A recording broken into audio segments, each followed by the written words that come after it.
All right, everybody, it's the Jere Metcalf Podcast. And today we have on the show Jacob Watkins, a top agent on 38. I say 38. It's you're across the panhandle of Florida and one of the broker owners of Corcoran Reverie. Welcome. Thank you. Glad to be here. So correct me anywhere on there about who you are, because I think you were trying to say something when I was introducing you. No, that's right. I was just joining the meeting. Yeah, you nailed it. Awesome. Well, thank you for joining. We had your partner and also broker owner of Sotheby's, Hillary, on the show, Hillary Farnham Fost. And now we've got you to get a completely different. I know you guys are almost like the yin and yang and how you come together. So I can't wait to hear. Yeah. So tell it. Yeah, I mean, you've been number one, top 3 agents on 30A in certain markets of 30A, I think, for years. Or just tell us a little bit about your history and why you got into business, and we'll go from there. Right, the real estate business. I moved down to the market from Atlanta via Auburn in 2012 in a different business, focusing around concierge, vacation rental, short-term rental type work. Got into the business in 2015. Mostly via the construction development side, doing some small new construction homes, renovations, things like that. That caveated into more traditional sales with a boutique firm in the area. As that grew pretty quick, was in planning, what the next step was, I ended up purchasing 30A Realty in 2017, and 30A Realty was owned by 2 individuals that started the company in 1990. They're one of the 2 oldest firms on the 30A market, been in Seagrove. Since then, the founders have been selling in 30A since the mid 80s. So really in touch with the market, the history. They're still with us today, which is awesome. And then in 2020, Hillary owned a small boutique luxury brokerage, Hillary and Reverie. And we combined forces in 2020 amidst COVID and launched under the Corcoran brand. Launched with about 75 agents, and today we've grown to about 150 agents and have offices, 3 offices across 38, office in Destin as well as in Panama City. So we serve a pretty wide area, and it's been a fantastic partnership. It's been great. Okay, so that's in 7 years, you've transitioned businesses, you've become a top agent, you've invested in a firm, you've partnered with another top agent, and now you're a top brokerage and a top agent on 30A.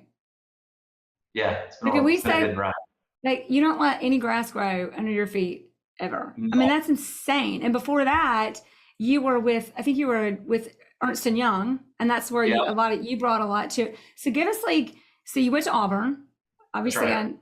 So you go to Auburn, you graduate from Auburn, and then was it Ernst Young right away, or what was the?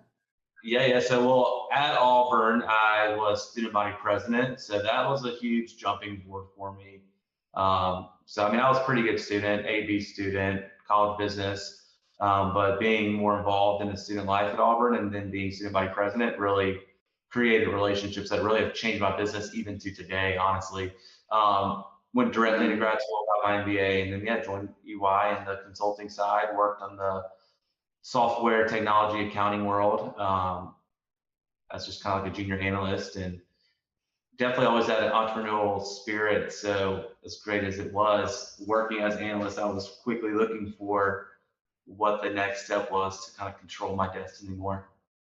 So you went from this corporate analyst CPA world to now you divert into real estate agent, which is kind of like the Wild Wild West compared to any business, but especially Ernst Young.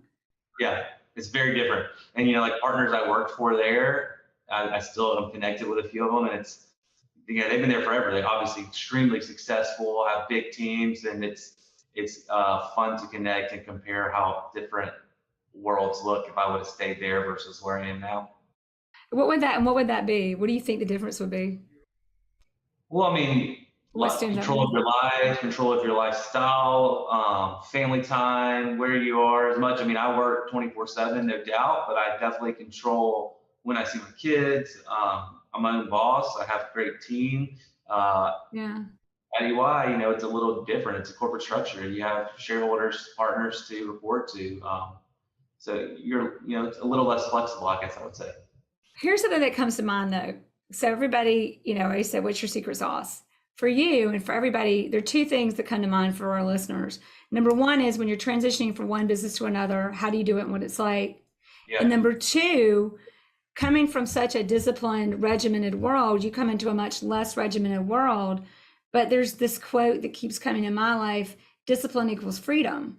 What did you take from that world that you think contributed to your success? And what in the transition was challenging and did you have to kind of relearn and readjust to? Yes, I mean, I think, and this is what we preach to our agents as well. I mean, you have to have a regimen, you have to have discipline, you have to set up your days, you have to have a cadence for your week. And so a lot of those things I learned in business school and then at EY, I'm able to apply a ton of that to what we do every day and how we train our agents and how you are successful and what your weeks look like. And if you float out there as a broker agent, your sales and your success is going to float around. You may have some great years, but it's not going to be a long-term successful play. And so, that's how I try to work with our agents is, yes, you can let your business float around and you may have hit some gold every once in a while, but if you want to be in this business for a long term, you've got to apply a lot of what I learned at EY to my day to day, even though I'm not, nobody's watching on my back. Yeah. So I love it. It's like you can either have your cadence and find that rhythm, or you could just float. Maybe you'll bump into something. So true. I mean, it's focus. We see do both, and there's, again, successes in both, but I think long-term success is only found in some amount of regimen. So for you personally, when you came out of Ernst Young and you got into real estate, like go back to like you then and going through that transition, what was the experience? What was great? What were your ahas? What were the struggles? What was it like? Yeah, I often say like I was blissfully naive because I was 25, or whatever. So I was pretty young. So I didn't know what I didn't know, which was probably a good thing. It might have been a little more scary if I had known, for sure. But, I think I just took from when I used to say, because it's true, when you're a consultant and you're working at EY and you go to a client site, the consultants are stuck in the closet. That's where they're put to work. They don't have offices. So I said, when I stepped out of the closet and my head was at a laptop and I realized you can create successes through relationships versus tasks, I really took that to heart. And throughout our first business we started down here to what we're doing now, it's all about relationships. We focus on how do we make other people money? How do I make other people successful? And that automatically turns around and brings us success. So I took it away quickly that you can work for somebody else, or you can still work for somebody else but work for yourself. And that's kind of how I play that day. Because if people say, "Oh, you work for yourself, it's great. You can do what you want every day." It's obviously not true. We work for our clients every day. We work for our investors every day. But you learn how to do it better, and you learn how to do it the way you want to. You have more control over it. As long as you're good at it, they'll give you some freedom on there. Well, it's funny how when you could do it the way you want to and you're focused on doing it better, you do it better. Exactly. Yeah. And obviously, like when you got a bigger stake in the game, there's more money to be made. There's obviously that drives. So, I mean, I would say I probably work as hard as I did at EY as I do today, because that's just my personality, but a lot bigger stakes, a lot bigger opportunities for my family, for myself, because of where I am today. But the work ethic can't really change or be any different. No, and sometimes I think it's more, and it's more fun. Yeah, it is way more fun. There's no doubt in that. Way more fun. So what was your, to be a successful agent when you came in? I mean, I love, not to beat on it, but I think it's very relevant words you use, like cadence versus float. I think some people get in and they think they're just floating is what it is, and you just kind of float and the money just keeps hitting you. Yeah. And you came from a different world. What was your biggest, this is what I think it's going to be and this is what it is, or was it what you thought it would be? What were your lessons? What'd you learn? So, I mean, I was a little bit blissfully naive. I didn't really realize how cutthroat and tough it really is. But I did quickly realize you got to create a niche. You got to make, what's your secret sauce? What makes you special? I fortunately love design, construction, creative. I'm a super left brain analytical guy, but I have this little bit of design creativity, maybe growing up watching Flip or Flop or whatever, I don't know. But I wanted to create that niche of what was my own. So I knew when coming into the real estate world, hey, if you want to be successful, and how do you make money? How do you differentiate yourself? So my path was via development, construction, renovation. So I had this play where I was going to build a bunch of homes in a really high visibility area, stick as many signs as I could across 30A, and create a splash really quickly that way to create my competitive advantage. And fortunately, it worked. The timing was perfect. I went from most of the top agents here not knowing who I was to some dude called me and said, dude, where do all these signs come from? Like, whose properties are these?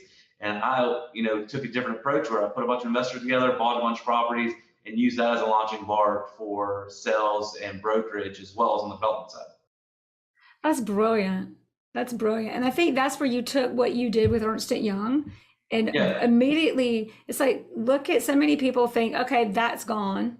And okay, now I got to start all over and do something else. And you did anything but that. Yeah. And I used essentially all of the tools and analytics and investment analysis that we use in our role as financial analysts, converted that to the real estate construction world, got some guys who believed and trusted in me and in the market, and that really kind of springboarded everything.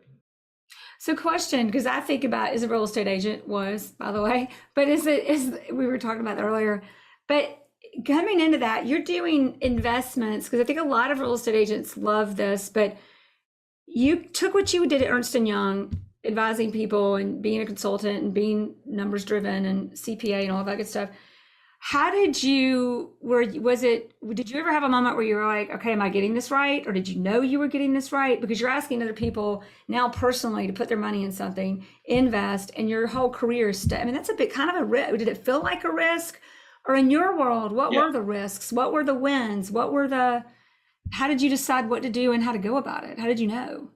Well, as a college kid, I was in college during the recession, so a lot of what we learned in school was really focused around that. So obviously, like, very nervous, ton of risks going on. But I just kind of went back to the basics of this is what the numbers say, this is what the analytics look like, this is what we can do. It should prove out. We had a lot of safety nets. We're in a short-term rental market where our safety was we can rent it if we can't sell it. Still kind of our focus in what we do. So there was safety nets built into the investment model. But again, I knew that I wasn't going to come into the market and have everybody trust me with their listings. So I had to create my own portfolio of listings in order to build both the development business and a real estate sales business. And so it was, I left UI and I didn't really have an option to do anything else. So this was the way to make it happen. So I was, focused on making it happen. Well, something you just said too is sometimes having the biggest limitations, but that literally laid out your opportunity for you to do that. And I had really good mentors and partners along the way as well. So that was obviously a big play. And I'm very observant. So I'm not, what I do and what most agents or brokers do, we're not the founders of real estate sales or the founders of development, right? Like, it's been going on a long time, but if you observe what successful people are doing in different types of businesses and you implement that or make it even better or take little pieces from everybody and create your own strategy from it, there's something to say there's success there. There's obviously risk along the way, but nothing I do or have done is mind-blowing. It's just a lot of hard work, learning from others, being observant of the market and what other successes are, and then putting a strategy together to implement that for yourself. So, I still do that today, try to learn from everybody around me. So strategy number one was, just to repeat what you said, well, there's a few things I want to repeat for everybody. Number one, find your cadence. Discipline equals freedom. Don't float. Yeah. You can, but that's not really the greatest strategy, and have a strategy. You came to the business and you looked at your situation. You said, okay, I need to make money now and fast, and I've got a skill set that I can bring forward into this industry. And in doing that, you came up with a strategy and a plan for investors. And you actually, when everybody said it was a terrible time, it was a great time because the market was just coming back. So you bring investors together, that gives you a portfolio immediately, and then you sell real estate and you're in. And here there you go, back to number one, you don't let grass grow under your feet. Now, number two, carrying that forward when you look at strategies, what have you learned throughout the business? Because you've grown quickly. And how do you strategize? What is it? Do you have a formula? Or when you see something, what are the parts that you look at? How do you go 50,000 feet high? Or give us what that looks like for you and how you do it. Yeah, I mean, I'm pretty in the weeds every day. And obviously, as the market changes, strategy changes. But right now, inventory is king. So I'm focused on inventory creation. So whether that's through construction, redevelopment, new listings, and we've been able to grow our brokerage because we are providing inventory to our agents. This market, as great as small boutiques are, we've learned that it's very hard in a market. So my role and my partnership and what I do, both on the development side as well as on our brokerage side, is create inventory. So go get listings, go build houses, go do renovations. And I think if you can, even in a good market, if you focus on that, it's sustainable. If I can always be creating inventory, both on the development and the listing side and the sales side, there's always money to be made for both me and the rest of our team. I love that. So literally, I just asked you the question, and there's this, I think it's Jordan Peterson or somebody talks about it, or a lot of people, when you say priority, it's really came from the singular word. And you had one priority. It was very simple, inventory creation. The strategy from day one has been inventory creation. So in a market now where we literally it's like if I look at the Realtor or Zillow or whatever app shows homes for sale, it's like the other day, just for fun, I was looking, I was like, oh, maybe I forgot to put the active on the filter. No, these are because everything was pending. I was like, no, I'm not looking for pendings. I want to see what's active. No, they're pending. So in this market, we say now that MLS and Zillow are almost irrelevant. I mean, 50% of our deals are sold in the office. Another 25% are sold off market, broker to broker. I mean, it is, it's interesting. It's truly different than we've ever seen. And when you, in knowing that, what would you say? Are there any elements? Obviously, the relationships, obviously being in front of the deals before they ever get here, before they're even built. Yeah. But what are some other, is there this is what you need to know, the 3 things you need to keep your eye on to keep on top of this inventory creation and awareness? I mean, I think relationships number one. I mean, relationships give me the opportunity to have new listings, to know about deals before other people know about deals, to find construction opportunities, to find development opportunities. So, I mean, being connected, being involved in the community, and then relationships from that, obviously number one. And then number 2 is know your numbers. Really, I can quickly see a deal and know that it works or it doesn't work. I am a numbers guy, I'm a spreadsheet guru, Excel nerd, whatever. So it comes a little easier to me, but I do tell our agents, even in the most basic form, you got to know your numbers so you can quickly react, especially in today's market. You can quickly react to an opportunity, because if it's a good opportunity, it ain't going to last very long. So you need to know that it's a good opportunity so that you can move. I'm diving deep in our market every night at home after my kids go to sleep. I have a team that's scrounging for opportunities and deals and vacant land opportunities and redevelopment opportunities pretty much every day. And it's just being in front, being front of mind, forefront. I have a pretty interesting example. I have the guy that does inspections for us, knows that we do construction renovation, called me and said, hey, I have a friend who I had to do an inspection for, and she's in over her head and wants to sell her house because it needs to be renovated. It came from the inspector. Never would have anticipated that. But making sure people in the market and the community know what I do. I don't just sell real estate. So that brings in more opportunities for additional types of businesses. So a couple of things in there, but you were talking about relationships, know your numbers, and in that, combining your relationships and knowing your numbers creates opportunities.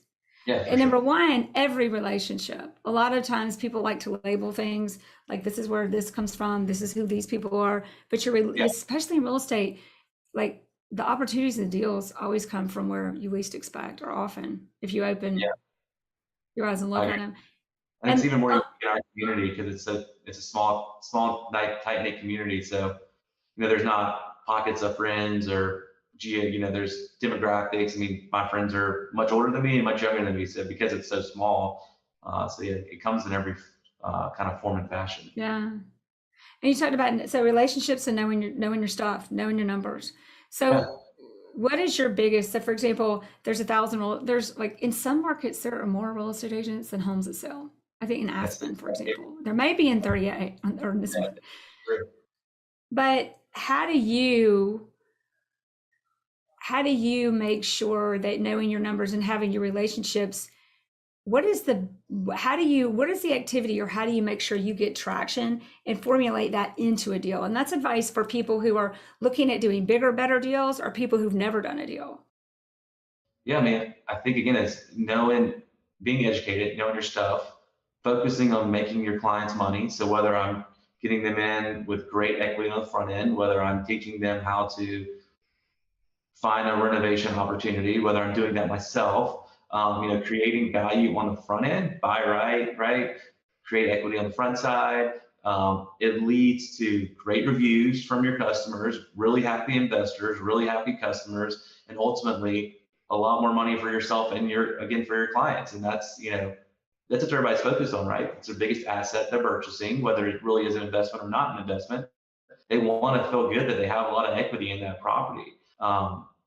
And so if you're just selling something to sell something, A, you don't know what you're selling is problem one. B, you don't know if you're really getting your client the right deal. It will bite you in the butt eventually. It's going to come back around. You're just a sales guy, and there's nothing wrong with being a sales guy, but you don't really know the market. You don't know what you're doing. And there are times where I tell a client, hey, this is way overpriced. I don't think you're going to be in a tight spot. They say, oh, I don't care. This is the house I want. That's great, but having those conversations with your clients and making sure they're educated is super important. Making sure they know what they're buying. And to reiterate what you said, the demand is there.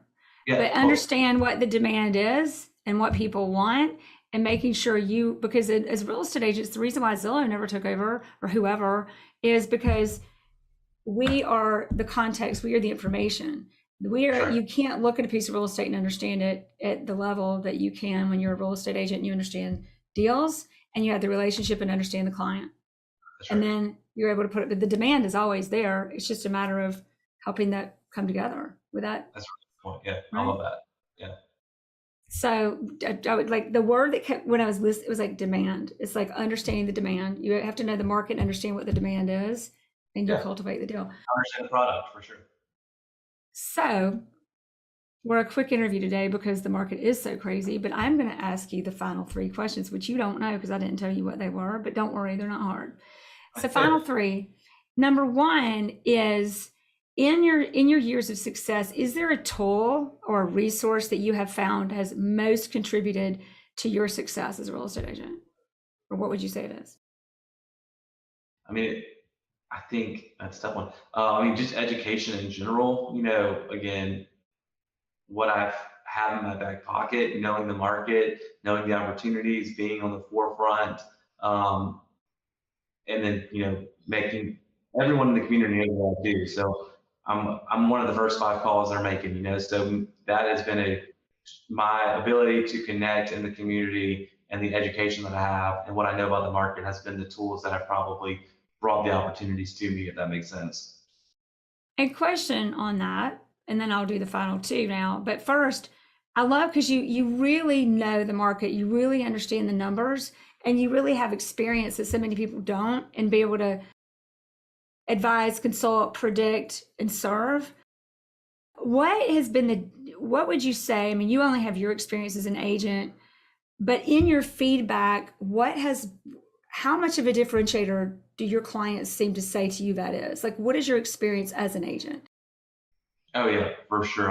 It not only for myself, but even our other top agents in our office, the amount of misinformation out there and the amount of agents that don't know the market, that don't understand what they're selling, that don't know the process, that don't know the investment side. I would say most of my clients have worked with more of those types of agents than agents that do know. Even, they're coming here for a second home, back home. They've never worked with an agent that understands those things. So they are quick to point out that there's something different about what Hillary and I are providing them.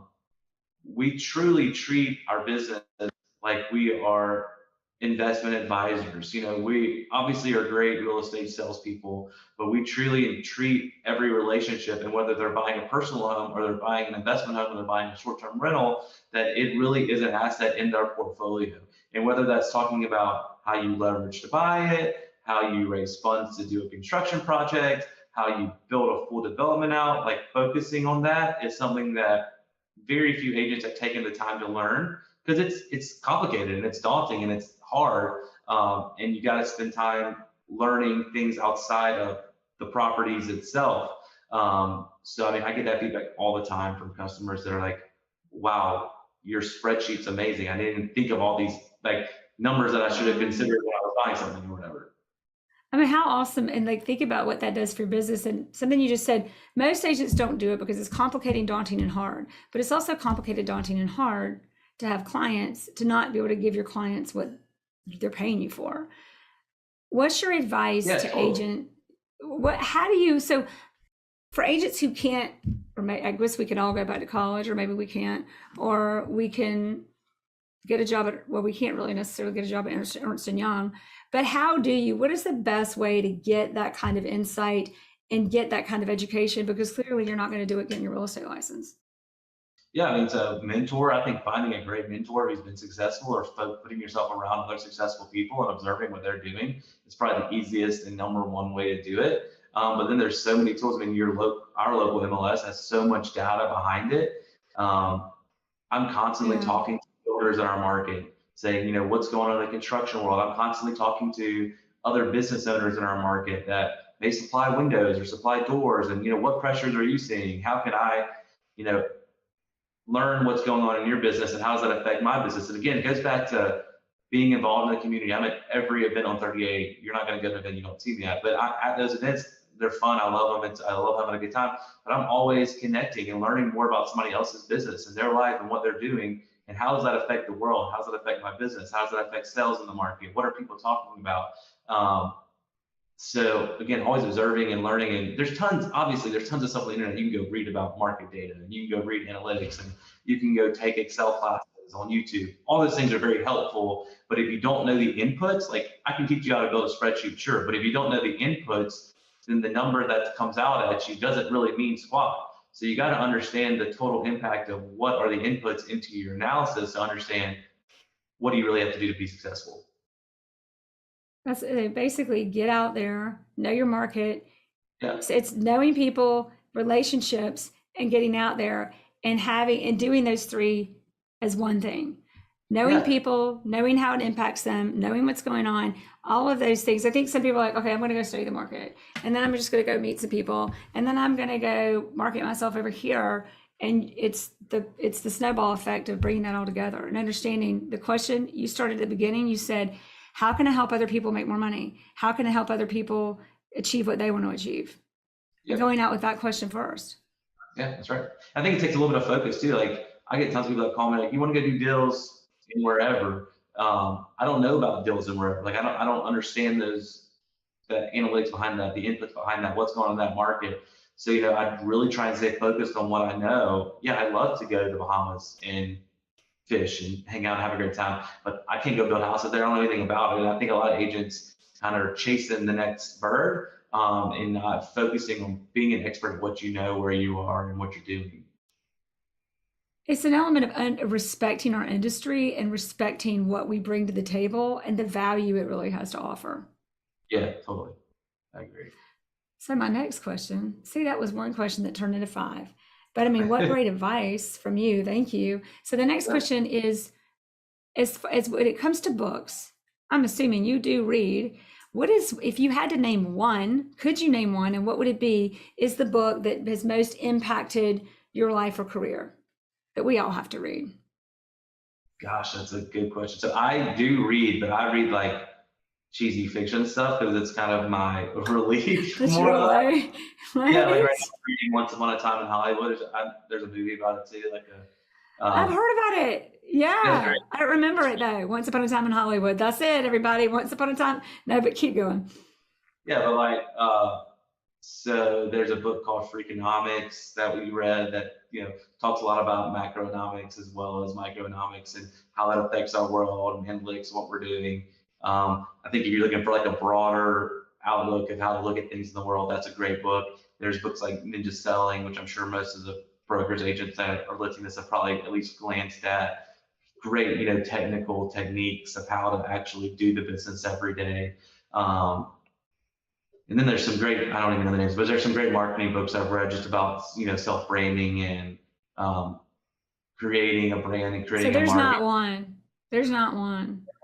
And I won't lie, like I don't love to read. I'm a numbers analytics. I would go down building spreadsheets versus reading. So that's probably something I could work on more, read more, but it's tough to have a lot of time to read. I got 2 little babies at home too, so my reading time is baby time. Exactly. I used to just play. My favorite, I don't know if you know, you probably do know, is Never Split the Difference. Chris Voss. Yeah. I mean, I listened to that. Yeah, I love that. I would listen to that. If I had to make a difficult phone call, I would hit, because I got through it 8 times in 15-minute increments, driving to properties and between calls. And if I had a difficult, I'd hit play, and it would always give me whatever, even that frame of mind to take myself out of the deal, get the perspective, and get on the call and make it happen in 3 seconds instead of, a week of drama. So I think listening to books is probably smart. I need to do more of that. I drive in silence when I'm on the phone because I'm always on the phone, but I like a little. See, there's something good about that. A little silence is good too. Yeah. For sure. Absolutely. So I'm going to add one more question, and then I'm going to ask you the final question. So in that, what you just said, what you do, what do you find? Because we talked a lot about discipline equals freedom. There's this creative element of you that gets to be expressed because of the other element of you that's very disciplined and regimented, so that you can be creative and kind of freely live the life that you choose to live. What does your day look like, and what are the habits that you live by that have, your day-to-day moment habits that have created this bigger picture for you? That's so beautiful. Yeah. Awesome. There's parts of my day that are segmented and focused on family. So I wake my kids up every morning.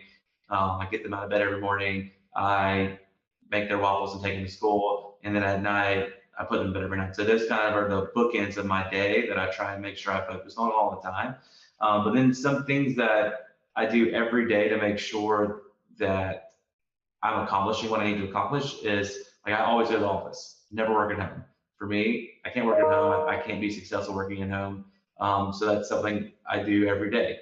I try and schedule other parts of the day. For instance, I'm focused 2 hours. I don't need 2 meals. I should eat 2 meals. I focus 2 hours of being at my computer, answering emails, but try not to go way over that, because it's very easy to get bogged down in the task of the day versus accomplishing whatever else I'm doing. And then I'm trying to have lunch with somebody almost every day, whether it's a friend, a client, somebody new to the community, but it's a great opportunity to connect with people, figure out what's going on in everybody's life. I love my friends. I have a really good set of friends, but as a successful top agent, it's really easy to never see your friends. And that's something that's really important to me not to happen. So I really try and spend time every day, focus on my family and my friends, and then build my business in around that. Then always obviously there for our clients, and be available for them pretty much any time, where we can be flexible enough to jump into those things that they need us for, as well as for the agents. I probably spend at least an hour or 2 every day, which is why it's important to be in the office working with an agent on whatever they need help with, whether they're a new agent that needs to learn the basic 101, or there are top agents that are trying to put a development deal together, and we're looking at how we can raise capital to bring it all together, so try and be in the office for them as well as for myself. Wow. And you fit all that in. Somehow, yeah. It's amazing. And I love to fish and hang out and watch basketball and football and go to Auburn and all those good things. I love, listening to you. What I hear is you know what your priorities are. Your children and creating inventory. In business, you create inventory, and in life, it's your children and then your friends. Yeah. And then in everything you do, you bring it all together, and everything feeds towards the one thing. Yeah. It's not always pretty. Sometimes it's messy, but always working towards it. Right. Exactly. Yeah. Just keep working towards it. Right. Just don't stop. Remember what's important and keep going for it. Yeah. So last question. That's Biggest thing, Wait, say multitask. multitask. That's obviously number one. I thought there was no such thing as multitasking. Like there's all these things about you can't multitask, but do multitask. So tell me, which one is it? You definitely have to multitask.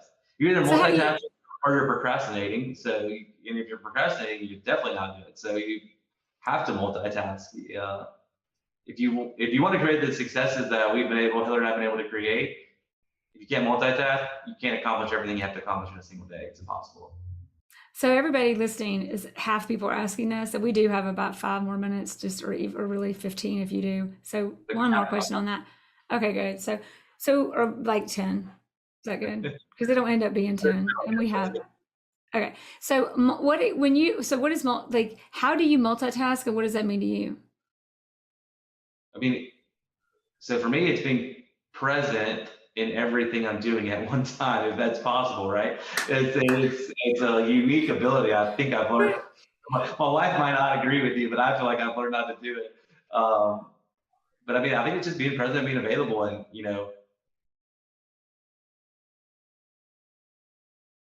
I don't really know exactly how it works, but it works. And I don't care what time it is of night and day. I'm never going to tell a client, a friend, my kids, my wife that I'm not available. I'm available for everybody all the time. And whether that means you're eating dinner with your wife and, hey, can I have 3 minutes to go step outside and call this person? And it's surrounding yourself with people that support your success. So my friends understand what I'm trying to accomplish. My family is part of what I'm accomplishing. My clients and my agents here know what we're doing. So, they all are part of it, and there's nobody fighting me when I have to multitask. They are on the train. They're moving along with us. They're excited for us. They're part of the success, So I think being surrounded with the right family, friends, clients, agents has made it possible to multitask probably. I love everything you just said. Rokon, my editor, like we're gonna do a replay on that. And here's why.